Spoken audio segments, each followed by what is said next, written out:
নিরামিষ সয়াবিনের তরকারি করছি ছোট আলু দিয়ে। সয়াবিনটাকে আধা ঘন্টা আগে ভিজে রেখেছিলাম। তারপর কয়েকবার জল চেঞ্জ করে নিয়ে ধুয়ে নিয়ে জলটাকে চিপে রেখে দিয়েছি। আর এদিকে ছোট আলু সেদ্ধ করে ছুলে রেখে দিয়েছি। গ্যাসে কড়াই বসিয়ে দিয়ে দিলাম সাদা তেল। আমি এখানে রাইস ব্র্যান্ড অয়েল ব্যবহার করছি। পুরো রান্নাটাই আজকে আমি এই রাইস ব্র্যান্ড অয়েল দিয়েই করব। তেলটা গরম হয়ে গেলে সামান্য লবণ আর অল্প একটুখানি হলুদ গুঁড়ো দিয়ে সয়াবিনটাকে ভেজে তুলে রেখে দেবো। মিডিয়াম ফ্লেমের মধ্যে ভাজবো।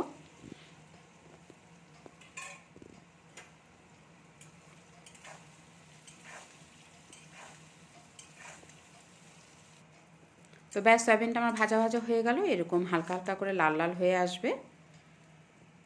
সয়াবিনটাকে তুলে রেখে দিচ্ছি।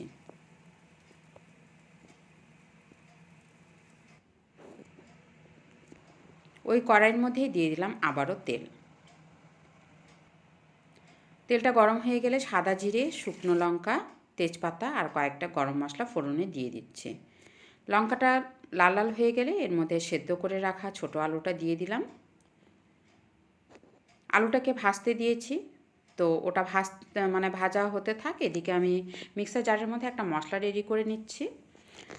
তো টমেটো, কাঁচা লঙ্কা, অল্প একটুখানি আদা, জিরে গুঁড়ো, ধনে গুঁড়ো আর কাজু বাদাম, এটা দিয়ে সুন্দর একটা পেস্ট বানিয়ে নেব।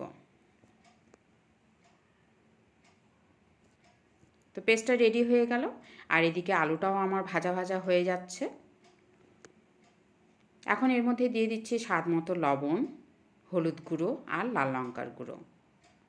জিরে গুঁড়ো, ধনে গুঁড়ো তো একবারে পেস্টের মধ্যে দিয়েই পেস্ট করে নিয়েছি, এজন্য এখানে আর দিতে হলো না। তো আলুটাকে একটু ভাজা ভাজা করে নিয়ে এর মধ্যে পেস্টটা দিয়ে দিচ্ছি। টমেটো আর কাজু বাদামের যে পেস্টটা এখনই করে রাখলাম সেটা দিয়ে দিলাম। মিক্সি বাটিটা ধুয়ে একটুখানি জল দিয়ে দিলাম। দিয়ে একটু নাড়াচাড়া করে নিয়ে এখন একে ঢেকে ঢেকে একটু রান্না করে নেব। আলুর ভেতরে যেন সমস্ত মশলাগুলো ঢুকে যায়, এই জন্য একটু ঢেকে ঢেকে রান্না করতে হবে। তো আলুটা যদিও আগে থেকে সেদ্ধ করা ছিল তথাপিও, তখন ঢাকনাটা সরিয়ে এর মধ্যে আমি মটরশুঁটি দিয়ে দিলাম আর দিয়ে দিচ্ছি কিশমিশ। আবারও একটু ভালো করে নাড়াচাড়া করে নিয়ে একে আমি মিডিয়াম ফ্লেমের মধ্যে ঢেকে ঢেকে রান্নাটা করব। মটরশুঁটিটাও সেদ্ধ হয়ে আসবে সুন্দরভাবে।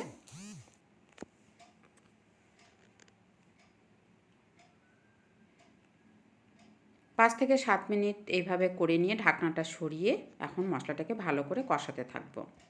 তেল ছেড়ে আসা পর্যন্ত কষিয়ে নিতে হবে। পুরো মশলাটা শুকিয়ে আসলো, তেল ছেড়ে দিয়েছে। এখন আমি এর মধ্যে ভেজে রাখা সয়াবিনগুলো দিয়ে দিলাম। একটু ভালো করে নাড়াচাড়া করে নিয়ে এর মধ্যে গরম জল দিয়ে দেব। সয়াবিন জল সোক করবে আর সয়াবিনের মধ্যে সমস্ত মশলাগুলো যেন ঠিকঠাক করে ঢুকে যায় তার জন্য একটু জল দিয়ে দিলাম। একে হাই ফ্লেমের মধ্যে কিছুক্ষণ জাল করে নেব আর নামানোর আগে একটু গরম মশলা দিয়ে নামিয়ে নেব।